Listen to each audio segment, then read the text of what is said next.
Welcome to the Tech Talks Daily Podcast, where you can learn and be inspired by real-world examples of how technology is transforming businesses and reshaping industries in a language everyone can understand. Here is your host, Neil C. Hughes.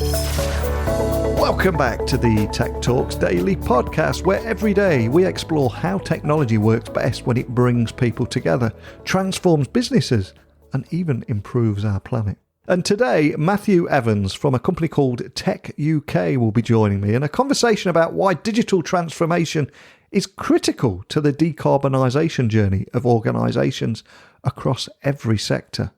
And also how supply chains and sectors and industries are all converging with tech partners to find innovations that reduce carbon emissions and drive down energy use. And not only that, we'll also learn how techUK is focusing on the application of emerging technologies in traditional forms of infrastructure to deliver innovative environmental solutions. And we should also remember that by 2030, digital technology can cut global emissions by 15%. But how do we do that? Well, that's a topic I want to explore today. So buckle up and hold on tight as I beam your ears all the way to the UK, where Matthew Evans is going to join me in a conversation about all this and also how cloud computing, 5G, AI and IoT have the potential to dramatically reduce carbon emissions in sectors such as transport, agriculture and manufacturing. So a massive warm welcome to the show. Can you tell the listeners a little about your journey, how you got here, and share your origin story with everyone listening?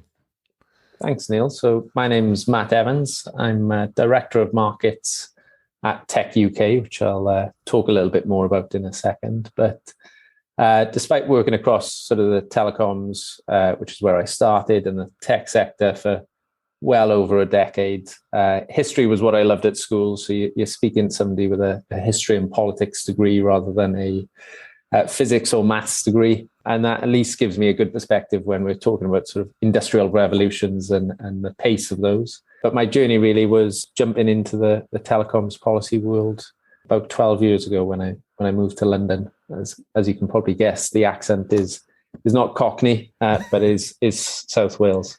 And I'm curious, I've got to ask, so you went from history degree, politics, and into technology.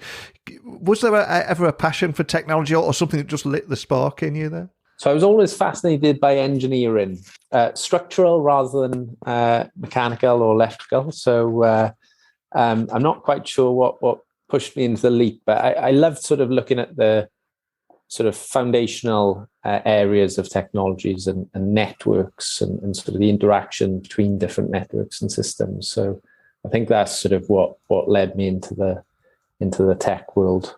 Absolutely. I think one of the most common things that people say in the industry is it's having that curious mind and wondering of how things work. And fast forward to present day, obviously you're now with the Technology Trade Association company called techUK, which does actually represent over 850 companies here in the UK, from big tech to many small to medium-sized enterprises. But can you set the scene and just tell the listeners who are scattered all around the world exactly what techUK is?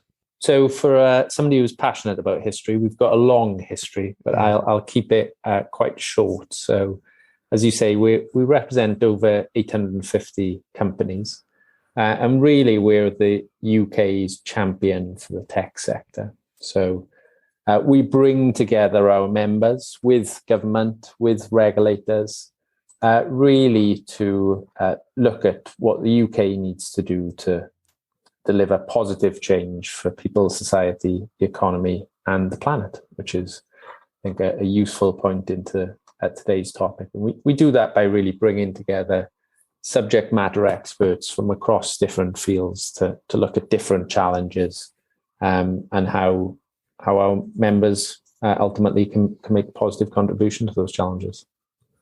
And you mentioned making a difference to the planet there, and with the role of technology in that. But we record this podcast just a few days after Earth Day. So I'm curious, what did you take away from the event, especially from a tech standpoint?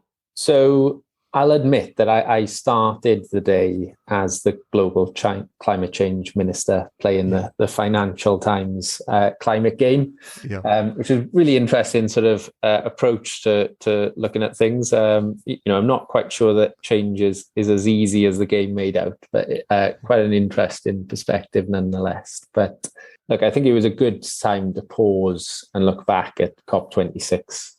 Last year. And I think that the key thing was it was so promising to see companies not just continuing to have a focus on climate and continuing to make sort of more commitments, but really turning that into action. So seeing sort of real money being invested, actual substantial action taking place. And I think it was, it was different in that I don't think there was, dare I say it, sort of the greenwashing or the empty commitments that maybe we would have seen a couple of years ago. This was sort of real tangible investment or demonstrations of technology and how that they can make their difference as we move towards a more sustainable future. And of course, one of the big topics right now is the digital transformation of everything. But can you tell me a little bit more about why the digital transformation is actually critical to the decarbonisation journey of organisations across every sector? Because that's something that we're starting to hear more and more about now, isn't it? Yeah, definitely. And look, I view it pretty simple terms, really. Digital tech is the path of least resistance to meeting net zero. It's less disruptive, strangely. We talk about digital disruption all the time, but it is less disruptive than some of the other pathways out there.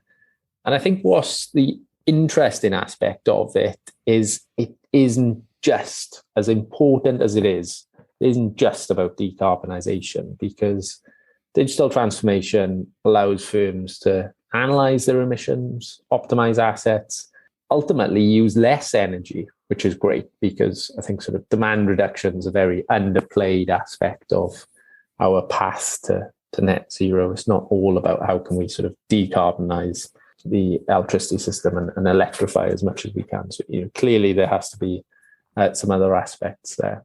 But it brings about those other benefits. It cuts cost on energy. It can enable better productivity. Gives industry and industrial assets more uptime through better monitoring, and ultimately, I think sort of that data that we can reap from digital transformation helps new business models be identified as well. So there's a lot of spillover benefits. Is the short story.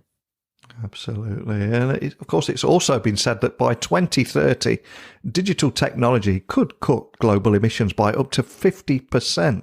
So can you tell me a little bit more about your focus at techUK around that, and also the application of emerging technologies in traditional forms of infrastructure that can also deliver those innovative environmental solutions that everyone's looking out for at the moment? Yeah, definitely. So techUK was one of the first trade associations to commit to climate action by signing up to the Race to Zero, which I'm sure most of your listeners will know is the UN-backed global campaign that encourages people to take rigorous and immediate action to halve global emissions by 2030. And we've been calling on our members to do exactly that. So we as a company are on that journey, as well as encouraging the sector to embark on it, and it's been really promising to see. I think we're at sort of the 50% of ICT global companies have signed up to the campaign now, but more needs to be done. And I think you can see, and I'll talk about sort of two of the innovative environmental solutions that we can sort of see or applications in the market. And one is sort of mundane, right? Yeah, it's about water and leaks. So daily, in England and Wales, we lose the equivalent, but it's around 3 billion litres, right? So in official measurements of London buses and as tall as the Eiffel Tower, that's about 1,200 Olympic swimming pools of water every day. Wow. Through leaks. And there's been a lot of work on this. And so the rollout of smart water meters, Thames Water has done a lot of interesting work on this. We think could reduce the UK's total annual greenhouse gas emissions by up to 0.5%. So water sector currently accounts for around 6% of emissions. And it would do that by doing those things that I was talking about. It analyzes data, helps identify where leaks are. Lots of water companies don't know where those leaks are coming from. People don't recognize actually that the water sector is a really large consumer of energy, that have to keep the pressure high. The more leaks there are, the more energy that costs. So there's a real sort of self-fulfilling prophecy or virtuous circle rather, of better water sustainability, which we know is going to become a challenge for us all as the planet heats up, but also reducing emissions at the same time. So that's sort of in the, I'm not going to call it mundane again, but sort of in the technology is here and now, ready to go. We just need to apply it better and make better use of it. The one looking a little bit further ahead is around quantum computing. So I'm not going to talk about sort of quantum advantage or where we are with that, but suffice to say, we're probably barely in the foothills of commercializing quantum computing. But one area that is of particular interest is in the modeling and creation of new materials. We've seen companies like Riverlane or IBM start to partner with the automotive sector in particular to look at new materials. And the material of particular interest is around batteries, because electric vehicles still suffer in the eyes of some consumers from range anxiety, charge speed questions, as well as sort of batteries being needed as we move towards a more intermittent energy sector on a larger scale. So where does quantum play a role? Well, actually being able to model at the molecular level, and remember, I am a history grad, so don't ask me too many follow-up questions on this one, Neil, is really complex. It takes supercomputers days to do, and it doesn't scale very well. So once you get away from sort of basic modeling, it's not a linear path in terms of the amount of computing power. It goes exponential in terms of the computing power that you need. Quantum could be a real solution to that. And you could start to see actually the development time move away from sort of months and years to how you model new materials into days and weeks. And that, I think, is a really interesting area of sort of that material development, which I would have a real impact on consumers, businesses, all of us, as we move into a more sustainable future. So many great points there about emerging technologies and how they can make a difference. And there are many others in the enterprise space as well, from cloud computing, the emergence of 5G, artificial intelligence, and the Internet of Things. So to bring to life everything that we're talking about and maybe change the mindset of people and business leaders listening, do you have any examples of how other technologies like that have the potential to dramatically reduce carbon emissions in sectors in everything from transport, agriculture, and manufacturing? Yeah, definitely. And I think, look, as interesting as it is to look at quantum, and we're starting to see some real results from that. The latest report from the Intergovernmental Panel on Climate Change really stressed the severe consequences that we'll face if the narrow window to avert a rise in temperature of more than 1.5% isn't grasped. So solutions are required here and now, and they're required at a systemic level to transition the economy into a more sustainable mode. But there are technologies out there. So there's been a lot of focus on supply chains and logistics over the last couple of years, very understandable. But you can see the better use of data, better use of AI being used now routinely to plot routes, delivery mechanisms for the most optimum fuel efficiency, but also, of course, delivering a better outcome for the individual enterprise in terms of efficiency savings. You're starting to see factories using IoT, start in early stages, but starting to see 5G enabled machinery, which can automatically sort of power on or off during quieter periods. Again, that data tends to have a far better maintenance impact, better efficiency. So breakdowns are cheaper to fix, less energy is being used. What about members in agriculture? Sort of having bird technologies, you can see that it harnesses deep learning and remote sensing data, blending that with radar satellite imagery as well. Starting to sort of cause a revolution potentially in agriculture, where you can see 30% less chemical inputs in food production, allowing people to monitor, verify, and report on sort of the agri-food supply chain. And that opens up, there's not just that sort of less costs of chemicals for the same result, but you can then open that up in terms of having far greater transparency of the supply chain as well. And I think that's sort of an important aspect.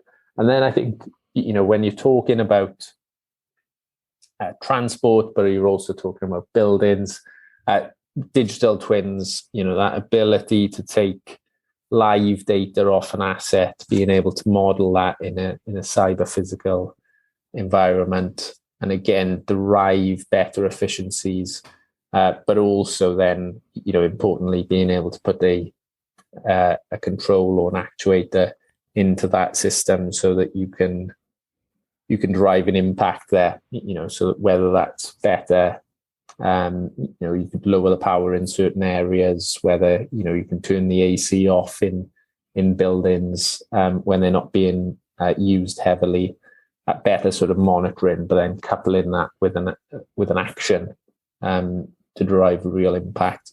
All of this is deployable today.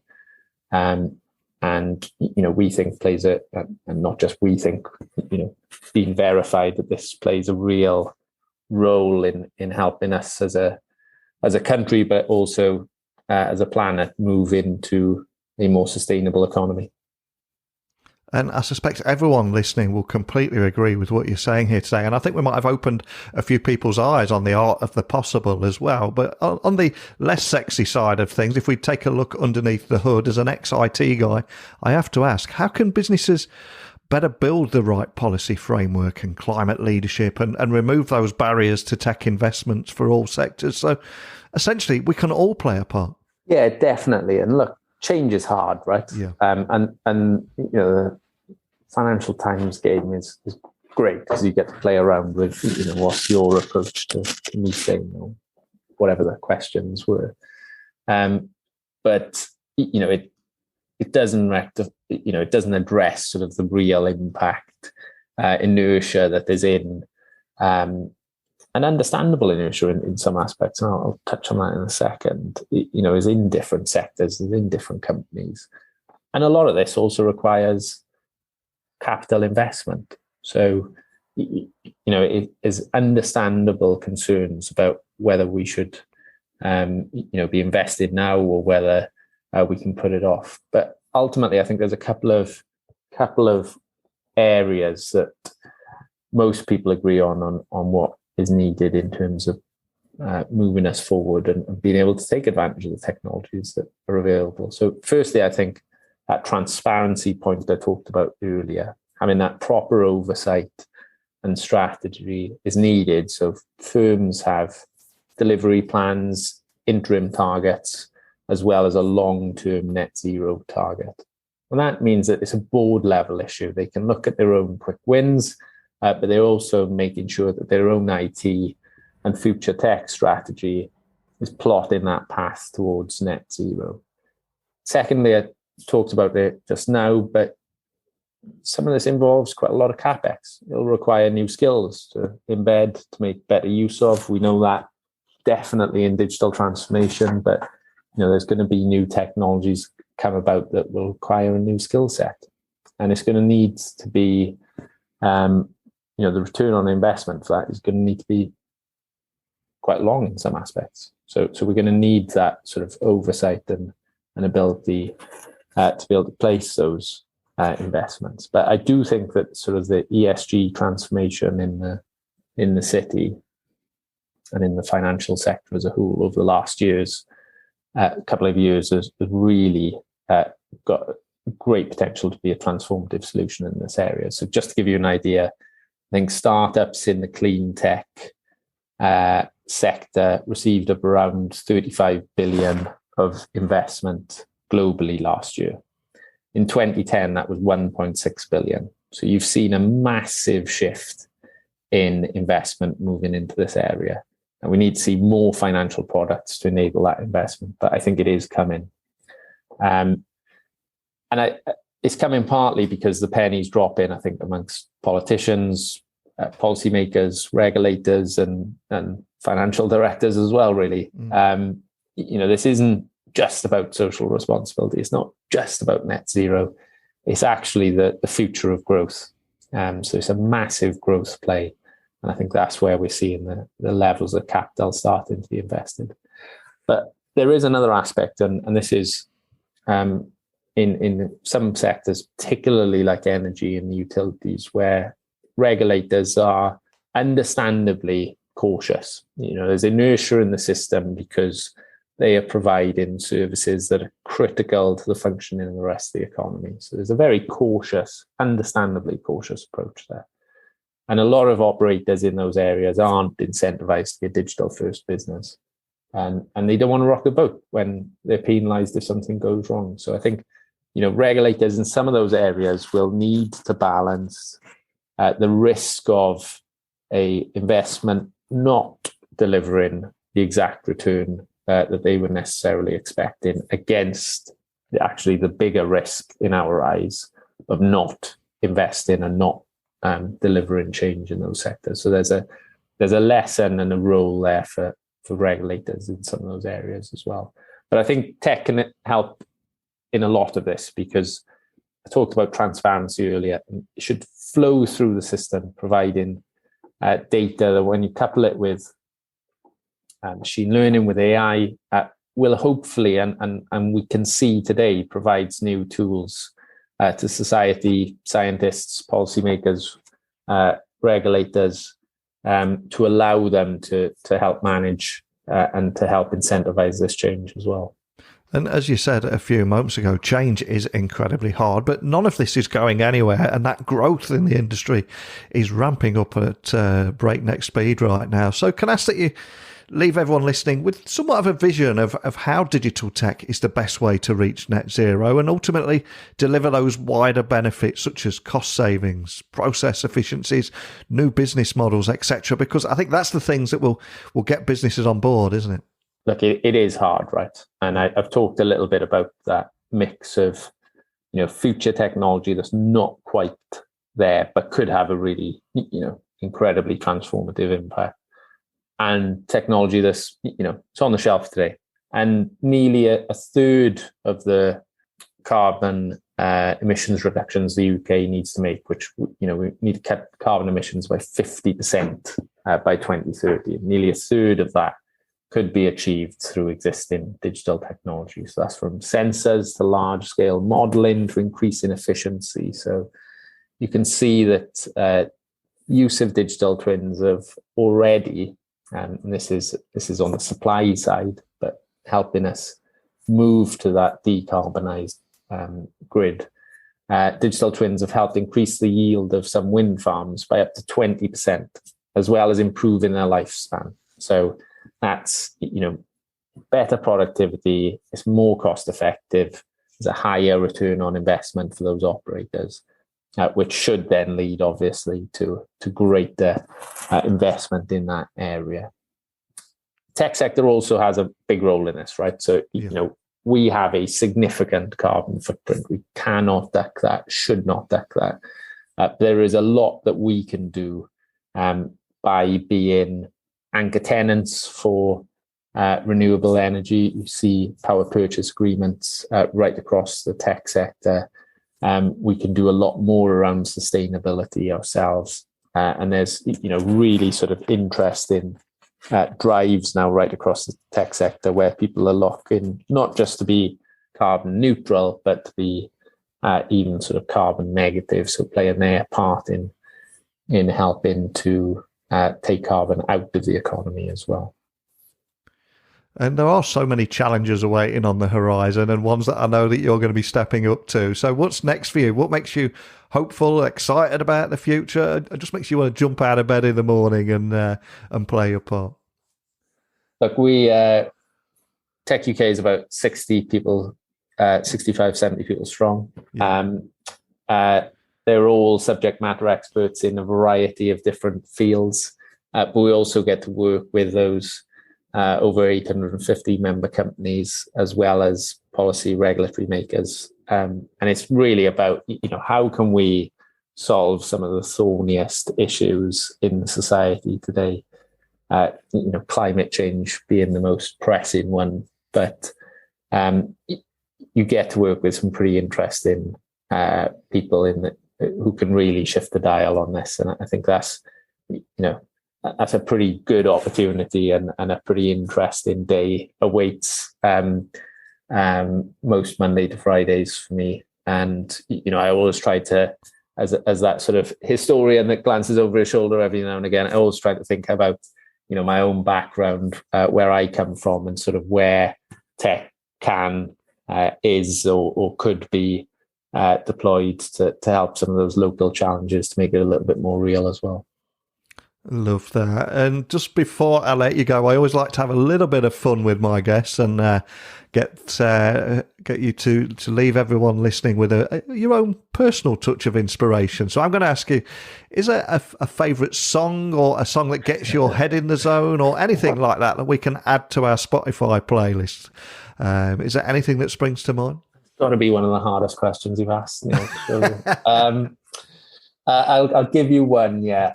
It's the New Radicals, You Get What You Give, which they must be up there with sort of the one album wonders. But yeah, a good song for the playlist, hopefully.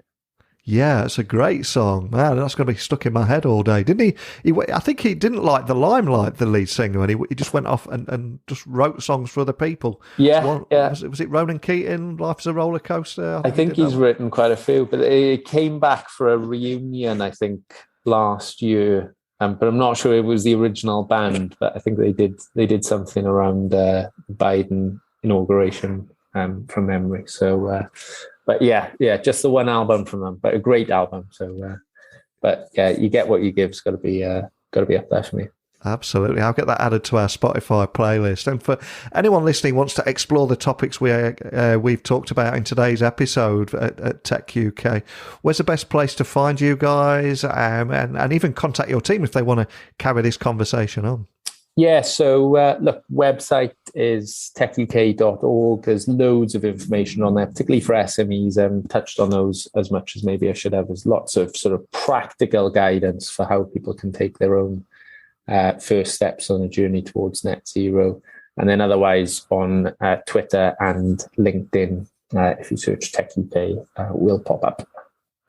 Well, I always say at the end of every episode that technology works best when it brings people together. And I love what you're doing here in uniting businesses and pointing out that digital transformation is critical to the decarbonisation journey of organisations across every sector. Inspirational. I'd love to stay in touch with you and see how this journey progresses. But more than anything, just thank you for sharing your story and leaving us with a great song today. Great. Thanks very much, Neil. Have a good day.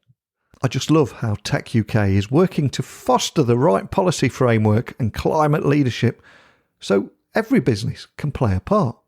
And also how they're working to remove barriers to tech investment for all sectors. But of course, this is just one conversation based here in the UK. And I know we have people listening in 165 countries around the world. And I want to hear how tech is making a difference in the part of the world where you're listening to me today. So please email me, techblogwriter@outlook.com, Twitter, Instagram, LinkedIn at Neil C. Hughes. But don't just connect. Send me a little message. Tell me you listen to the podcast and we'll keep this conversation going. But that's it for today. So a big thank you for listening as always. And until next time, don't be a stranger. Thank you for listening to the Tech Talks Daily Podcast with Neil C. Hughes. Remember, technology works best when it brings people together.